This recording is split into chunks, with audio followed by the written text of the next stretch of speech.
Titanforging is gone.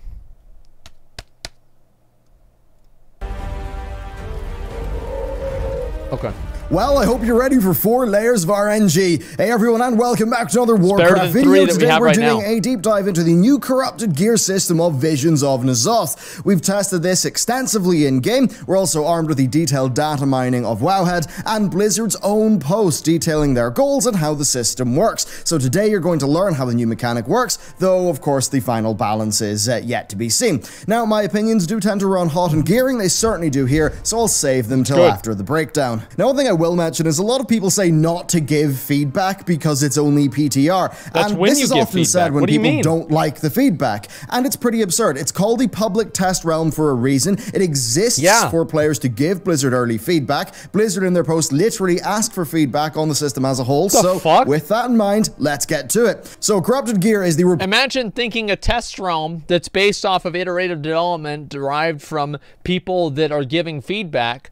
Imagine not giving feedback to the devs. I mean, that's the whole point. I can't believe that, man. Placement for Titanforging, and it is not a permanent addition to the game. And yes, that does mean that gear is not going to Titanforge in this patch. Currently, not even tertiary stats or gem sockets appear on the test gear. Now, this new corruption system is essentially Titanforging and benthic gear effects blended in together. So corrupted gear will drop with a positive effect and a corruption value. The total corruption of your character is the sum total of all the corruption on your gear, and your character will experience negative effects depending on its level of corruption. So the first thing we'll do is cover the negative effects. Now, if you've got any corruption at all, then you'll get the Grasping Tendrils debuff, and this one basically means that taking damage has a chance to slow your character, and the scope of the slow will increase with the more corruption that you get. It can be up... The dude's not even moving. Look at him, he can barely even move. To an over 100. Then our second one, Corrupted Zone, kicks in at 20 corruption. It just drops a void zone on the floor that deals damage to you based on your corruption level. Now, this started off at 17k base damage on PTR, but by level 50 corruption, it deals 50k per tick. And Wowhead note that it can crit for 100% or 150% its normal damage. So realistically, if you take too much of this, it will kill you. And it will present a major problem in group content. Imagine if your group is, say, stacking for a raid mechanic, only to have a void zone that's 10 yards just drop beneath you. Sure, it'll only impact you, but you'll have to break formation, and that is very bad for, say, dealing with the damage soak mechanic. We then have Grand Delusions. This kicks in at 40 corruption, and it spawns in an enemy that will chase you down, but neither us or Wowhead have actually managed to get it to proc, so we'll have to test that later. And then we've got the real kicker at 60 corruption, Creeping Death. This is crazy. It's an always-on damage taken increase and heal. The way I'm actually thinking about this is that I look forward to this actually coming out, because I think that it's going to be a way for really, really dumb players to just completely fuck themselves. Like, imagine being really, really bad at the game and putting on all the corrupted gear and then having your character just not work at all. I think that'd be fucking hilarious. Honestly, it'd be really, really fucking funny, man. It says right to you? Yeah. I mean, that'd be hilarious to me, at least. Take and decrease. That's the best part about it. And that's really rough. And the thing is, it will increase the damage you take from, say, the Void Zone corruption debuff, and that can really be deadly. I got over 100 corruption and was basically globaled by it. So really, rolling with anything past, I'd say 30 or 40 corruption just seems like a pretty terrible idea, really, especially because the effects just aren't compatible with how group content is actually played, the negative effects, that is. Either Blizzard forgot that World of Warcraft is not played like Diablo, or they specifically designed this stuff to be a problem in dungeon and raid content, so that, well, players are de-incentivized from going too ham. And it really is not stuff that you can play around. There are, say, raid execution mechanics, or like raid mechanics that you'd need to execute, that say that void zone would really mess up. But anyway, that's the downsides of corruption. Let's talk about the upsides and also explain how corruption levels work. So currently, each bit of corrupted gear can have 1 of 11 positive effects. And that's kind of why I said they were a little bit like benthic gear. I think the effects are cool. I actually am relatively positive towards this gear in general. I think that the whole thing is interesting. It's not stupid or anything like that. I feel like it's relatively interesting. I mean, it's not something crazy cool, but I mean, the corrupted idea is interesting, but I don't know if it's really going to be implemented in a way. Like Blizzard, it feels like they're always constantly trying to prevent really, really stupid players from handicapping themselves. And I just can't see the corrupted items not being a handicap for really, really stupid players. There'll be a few effects that will really be good for your class, and I mean really. Now this also brings back a balance problem that I'll cover later, but to tease you, remember how some of the benthic effects could be worth like 40 item levels? They were so powerful. Huge. Well, it seems like we're going to have that again, but in a really big way. So each bit of gear drops with a positive effect and a corruption level. As I said, the sum of your corruption will lead to you getting the negative effects that I covered earlier. Now, currently each one of the positive effects has 3 different magnitude. So for crit damage, as an example, that damage bonus drops at 3 tiers of power, a 5% bonus, 6% bonus, and 7% bonus. Okay. That's not all though, as the corruption can vary within a tier's range. So right now, tier 1 is 5 to 10 corruption, 2 is 12 to 17 corruption, and tier 3 is 20 to 25 corruption. That's a now lot. this means that if you say drop the 6% bonus crit damage, that's the second tier, so that bit of corrupted gear will give you between 12 and 17 corruption. Now, because of this, you'll want as many of the positive effects as you can get, but as few of the negatives as is possible. They fixed this. I saw Ian's tweet about this. They did fix this part of it. And that means that, say, dropping a 6% bonus crit damage leg with 12 corruption is far better than dropping a 6% bonus crit leg with 17 corruption, because if you get those good rolls across a few bits of gear, then you'll be able to put on an extra effect or two, or maybe wear, you know, an effect at a higher tier of corruption, right? So that really does matter, because some of these effects could be worth, you know, 20, 30, maybe even 40 item levels if we're going by the benthic situation, and some of them certainly seem to be that currently. Now this means that we do have 4 layers of RNG on our gear. Will your gear be corrupted? Will the gear have a positive effect that you want? Will it have a positive effect that you want and have a low amount of corruption for its tier of positive effects? And that does mean that in some ways there is more RNG now than ever, and based on the design of the early effects, they will have a significant impact on your throughput. There is also a slight, well, I'd say anti-pattern in terms of the design. Like, there are some effects that say are just completely useless for a tank, completely useless for a healer, or maybe you get a healer-friendly one, but you're a DPS. And I think those are rather unfortunate situations where what should be a rewarding moment will actually be quite a letdown, because you could get a really high-tier corrupted item, but just have a positive effect that really is not that good at all. And I think that would objectively be worse than, say, some aspects of the Titanforging system. Now, with all this said, you are able to manage your corruption. So the Heart of Azeroth has a new minor slot, and from what I understand in the PTR, that slot will only take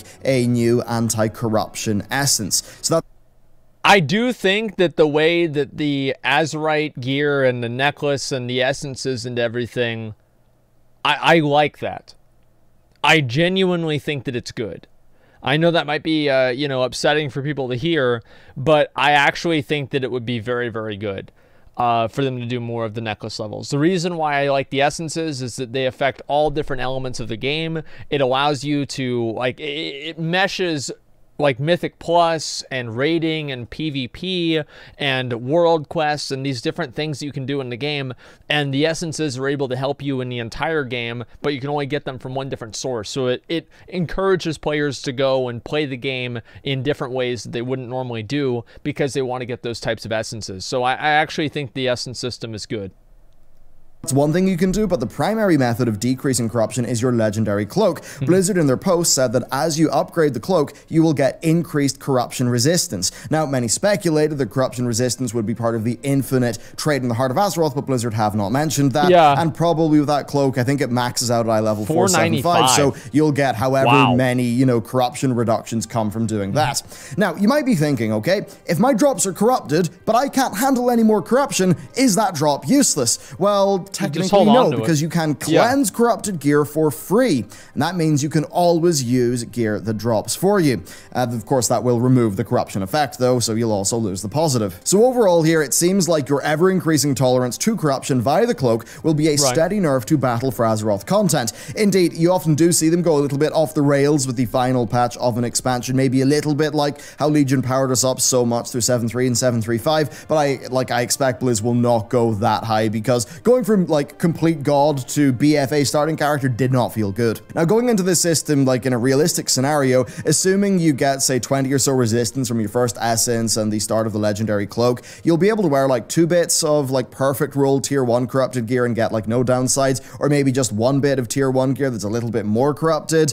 But overall, I just can't see players wanting to go too much above 30 corruption. And when you look at that's the thing, is like this whole corruption thing, like people aren't going to want to handicap themselves with the gear. I think that it just overcomplicates things. And BFA is already like the amount of things that you need to think about whenever you're doing a fight. It's too much already. Like the amount of multitasking you need to have. You need to be paying attention to the mechanics. You need to be paying attention to your rotation, and now you have to pay attention to the corruption too at the same time. Like you compare that to classic WoW, there's little to no rotation, there's little to no mechanics, and you can focus on just kind of playing the game, and you don't have to be really stressed out whenever you're playing. I think that honestly, like raiding now, especially like mythic raiding, it's kind of stressful because there's just so many things that you need to do and keep track of that I feel like it just makes the game kind of unfun and not really enjoyable as much. Like, yeah, I mean, your opinion? Well, no, that of course it's my opinion, right? I mean, by definition, it's my opinion by me saying this. But I think that in, like, my opinion, whenever I do raids, they're so stressful to do because there's so many things that I have to keep up with and keep track of that it's fatiguing to do them. There's too many mechanics. Like I have to have add-ons to keep track of shit, add-ons to keep track of other things. They're like when the point whenever you need extra abilities and like add-ons and shit to keep track of everything you're doing in a fight, it's too complex. The maths here, it's very clear that Blizz are prioritizing having many minorly corrupted bits of gear instead of a few very corrupted bits of gear, just in terms of the like efficiency of the corruption to the positive effect, but the balance could change there. Now this does create a problem, right, where you could get a new bit of gear that's too corrupted with too much of a positive effect, but you know it'll be great after a few weeks of cloak upgrades. That means you won't want to cleanse it because that would remove your beneficial effect, but you know, you can't equip it, you don't cleanse it, so it's just a dead bit of gear for a few weeks. And I think that's a bit awkward. Cleansing is basically removing your Titanforging and benthic effect so that you can wear the gear now, but that's not going to feel good to players. Now, I think the best way to jump into opinions here is to actually go through Blizzard's itemization philosophy that they recently posted along with this new system. They said they are always looking to create moments of excitement, heard that before, and choices and options to customize gameplay to suit your playstyle. Now, I would immediately say back that their attempts at excitement through Titanforging have made gear less exciting, they've increased apathy, and the random acquisition of the Legion Legendaries was a very bad idea. Now, they talk about choices and customization, but here's the thing. If they really wanted that, they would not roll with a simple single target or AoE build for every spec in the game, and Azeroth gear would not have such a painful reforge cost if the design intent was that you were constantly customizing your builds along with, say, you know, your Azeroth and your new corrupted gear. So that logic just doesn't add up, guys. You've got a lot of things you always need to balance with. Like, there's like 10 different things you have to balance together. You've got to deal with your Azeroth gear, your normal gear, your fucking necklace, your corruption level. I mean, there's a lot of shit to think about. And I don't know if the shit that you have to think about really makes the game better or not. It depends. Like, I like games being complex, but this type of complexity, I just don't really enjoy it a lot. I don't really feel like it's fulfilling to master it. Now, moving on through the post, Ian said that they've heard players' complaints that Titanforging makes progression feel less rewarding because you might already have really good gear that Titanforged from previous content, and that feeling that an item could be better will lead to a disappointing reward moment, which Blizzard doesn't want, and I agree with them, not really a good situation. Exactly. But here's what the we've been saying for years. This system does not solve those problems at all. If you get a bit of corrupted gear that you can't wear, you can either remove the extra stuff on it that makes it unique, so, you know, in order to wear it now by purifying it, and that's going to feel really bad, or you can just put it in your bag and wait a few weeks until you've got more corruption resistance. I mean, come on, guys. Come on, Blizz. How can you write that post and think that this system solves those problems? Like, do you have a realistic view of your game? Come on. So that's what Blizzard had to say in their post, with them also just adding... I would love to see the armories of a lot of these developers and see how often they're actually playing their game. Because I think with a lot of them, they're not playing the game. They just design the game and they experience it in a very, very like limited way, and they don't really do anything else besides like maybe doing like a normal raid with their friends or something like that, which is like, I understand, like, yeah, they have to work and do the game, but you have to understand the game to an extent. I don't think they understand the game very well. They don't spend a whole lot of time playing it, and they don't understand the community either. Towards the end, that corruption is not permanent, but is an extension of the N'Zoth theme. Classic. Now, yeah, exactly. they end it by asking for feedback on the broad system, so let's give him some feedback. Okay. The gameplay is pretty much a case, right, of getting as many positive effects as you can while managing acceptable corruption levels and just doing, you know, your weekly, I guess whatever the weekly grind is to get your cloak up. Now, I get the design intent here, but frankly, this is a system that would work in Diablo or Path of Exile, not World of Warcraft. People talk about the devs not playing WoW, and I don't think that's true. I don't really think that's fair. But I do think that they maybe have a warped perspective because their job involves creating the game, and they don't always do a good job of, you know, moving away from that perspective. And really, I think they might play the game to an extent, but they don't play the game in a way that resonates with the player base. It doesn't reflect the way that normal people's interface and interact with the game. Understanding the player perspective. I mean, looking at this system, I look at this and I just see a different game to World of Warcraft. I see a system that is designed pretty much in isolation. Now, they say they've been listening to player concerns, but from what I've seen, that's not the case. And that's because they've met player concerns over RNG with extreme, multi-layered RNG. Now, sure, some players will think that no Titanforging to mess with item levels fixes part of the problem. That'll be good for trading gear, certainly, but that's not overall the case, because these positive effects will be worth, in many cases, dozens of item levels. Yeah, they're really fucking good. This probably damages the relationship between item level and throughput even more than Titanforging did. And I mean, I don't know. It's almost sometimes it's almost as if they're paid off by raid bots. Like, that's how just needlessly complex they make these gear systems. Like, this is not going to benefit Blaze. It's not going to benefit players. It is going to benefit like the raid bots Patreon. So it just doesn't make gear more simple and easy to understand. And you know, WoW is also not a game that has a large number of diverse specs. And if Blizzard wanted, you know, different corrupted gear builds to be experimented with, then the rapidly increasing Azerite gear reforging costs, they're an anti-pattern to that design intent. I don't know why they do that. They also made it such that the positive effects of this system are extremely boring, flat damage increases for the most. Yeah, of course they're boring. Like the things you have to deal with are really complex and interesting, and then the bonuses you get are 4% critical strike damage. Yeah, obviously that sucks. I don't know why they did the thing they did with Azerite gear, where you have to have different Azerite gear for each spec. I think that's a huge mistake, honestly, and just like the way that Azerite gear is locked to a spec and it just costs more and more money, it feels like it's just very... it's restrictive. It's annoying because you have to carry it around with you all the time, and there's no reason for that to be the case. Like, I don't get like why they did that at all. Like, they could have done a million different ways, but they chose to do it this way, and it was fucking dumb. Like, they should have made all of the Azerite traits spec specific, and then allowed it to where whenever you respect, you had the spec specific trait for that other spec. So like, if you're arms, it has the seismic shock. If you're fury, it has cold steel hot blood. And if you're prod, it has the avatar one. Each one would be different, and that way you wouldn't have to farm 3 different pieces of the same item. It just sucks.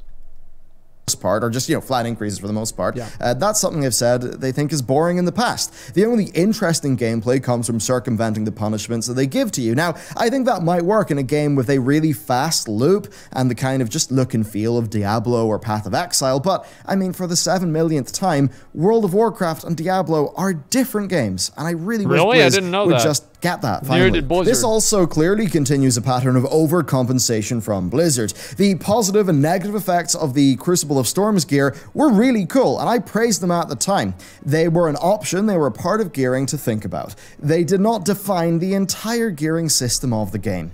Blizzard seemed to have seen that that was well received, seen the benthic gear participation, and basically just thought, oh, clearly players want both of those things to the max.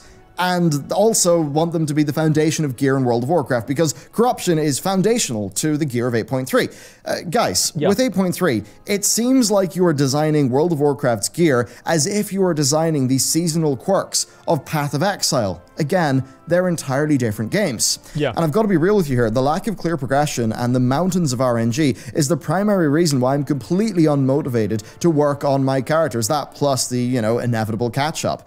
It's not like how, say, back in the day, and I know that's a trope, but, you know, King Yearman's big red sword that was an epic that I could get from Utgard Keep. I'd just go there, I'd run it a bunch, I'd get my thing, and I'd be really happy that I've done that. That's just not really possible in the current gearing system of the game. You know, now bits of gear are not defined by themselves. They are defined by what an external system does to them. That's very unlike where I think RPG gear should be. I mean, heck, by applying the design elements of the Crucible of Storms gear across all of 8.3, they've managed to lose the uniqueness that they had, and that makes it no longer interesting.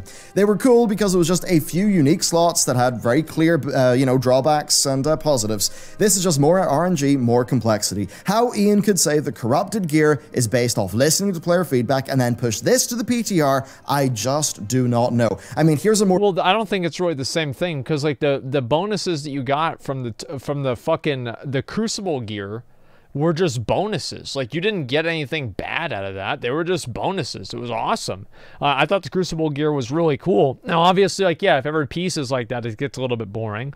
But for the most part, I would say they were just, in general, good. Simple system, right? Gear just drops at a fixed item level, whatever, but you can get a maximum of, say, 3 Black Empire relics, and you can slot them into your gear and unslot them at will, and these relics contain a positive effect and a negative effect, and they're tradable within groups when raiding, and you're capped to wearing 3 of them at once. There you go. That would be a small thematic system that would add a little bit of flavor to the new content without taking over the whole gearing system and homogenizing it completely. Maybe you could add them, remove them, or modify them with a resource, something like that. I mean, I literally just thought of that idea as I typed it, and I think it would have fewer negative externalities than the current system Blizzard wishes to implement. I mean, it's basically just souped up minor glyphs, or major glyphs even. Remember major glyphs? Why not just do those? I mean, here's what really gets me. Change for the sake of change. That's why. Blizzard does this all the time. They change things. Why do they change it? They change it because they change it. That's why. What do people want? The same thing. What do they get? Something different. Why is that? Who the fuck knows? It change for the sake of change. I hate it. This is clearly taking like so much design time to work out and to balance. But does it make the game better? No, I don't think it is. It's just another like hurdle to deal with. Does this make gear more interesting? I mean, I don't think so. And when it does, it's in a way that would work for an ARPG loot game like Diablo, not a slow burn MMO with heavily gated weekly sources of gear. The design time that went into this system could have went into God knows what else. Anything. And WoW has serious design issues in other elements that are other like aspects that need to be worked on. That they just invented a new problem for players to solve in order to get back to the same relative power they would be at anyway shows that they're just caught in a holding pattern of directionless development. They're designing systems to counter problems, then they're designing systems to counter problems caused by the systems that they've designed to cause other problems, and then they're designing other systems to counter those problems, which invariably, of course, cause their own problems. There is a beauty in simplicity when it comes to design, there right? Sure is. You know, that's what a really beautiful design is. There. It's simple, it's readable, it does the job just right. It doesn't require raid bots, and importantly, it would allow the developers to stop wasting their time constantly rebuilding the worst part of the game. It just seems like they've come up with the most needlessly complex, expensive to implement, and externality-causing solution to the gearing problem. Just keep it simple, my dudes. We all just love a simple gearing process paired with other things to do with our characters. I think that's the main thing here. Get gear working well and just focus on, you know, other cool stuff to do for our characters. Patch 8.3's horrific visions, at least in solo, I think are really darn cool. Like when the stakes are higher. That's a great example of another fun bit of content. Really, I think Blizzard should just think about the opportunity cost in actually dealing with this so much. Titanforging has been lambasted for years. They keep on just trying and trying and trying when, I mean, to be honest with you, it seems like they're doing this out of sheer pride at this stage. I do not see how this is making World of Warcraft better. Mostly, I just see how— It doesn't. It doesn't. Like, what you just said, it's completely true. Is it making the game better? Does it make the game better? Fuck no, it doesn't make the game better. No, it doesn't make the game better at all. It makes it the exact opposite of that. It makes it fucking worse. That's all they're doing. Is they're just trying to make these systems to keep people playing the game over and over and over, and they never think about, does it make the game better or not? I don't understand. Like, I feel like the way that he's approaching it and looking at it, does this make the game better or not? If you look at it from that perspective, there are so many other changes that the game has had over the years that do not fill that. They do not make the game better. How it's making World of Warcraft worse. And I get that there are some ways for more casual players that a system like this could be cool and exciting. I really think that they could do other systems or other things that would achieve that goal while having less negative externalities. Really, it's the externalities, right? The sort of costs of doing the things that Blizzard think will be a benefit that they don't necessarily seem to anticipate. That's the big issue here. And overall, to me, it's just opportunity cost. I mean, this all takes up designer time. Designer time could be going into so many more things that would actually be fun to engage with, that could actually be things for our characters to do that are new. I think they have this false premise of just infinite engagement via gear that is based off, say, the ongoing participation in Diablo 3, or maybe how games like Path of Exile do quite well in the long tail, but I don't think they understand that that's not what World of Warcraft is. It's an MMORPG. Gear should be unique, gear should be cool, gear should not be homogenized into one big system, and from a player psychology perspective, I think just about everything they've said has been debunked time and time and time again, and this new system does really, I mean, it just shows they don't understand the problems. And that's my take on it. It could change, and it's bouncing on PTR. Fundamentally, though, I think it's pretty terrible. My only hope, I suppose, is that this has removed Titanforging for this patch, and that does mean that when the next expansion rolls around, there could be something else instead of Titanforging, and it might be better than this system. I think it will be. That's my last hope for World of Warcraft gearing that I'm holding out. But yeah, I mean, TLDR, I just wish the team would catch themselves on, look in the mirror, just implement something nice and simple that they could do a little bit more quickly, and just put their design time into new things for our characters to do. So that's it for this video. Thank you very much for watching. I'd absolutely love to hear what you've got to say about this system down below. And with that, I will see you next time. The fuck? This dude's got 10,000 gold. How the fuck? Can I get that? Just like, all right, can I get like 2,000? That's only like 20%, man. You're not even gonna notice it. Can I get like 2,000 gold? That's, oh shit, he canceled it. Fuck, man. That's a lot of money, man. That's a lot of fucking money. It's insane. This is a very good video. Obviously, I feel the same way, right?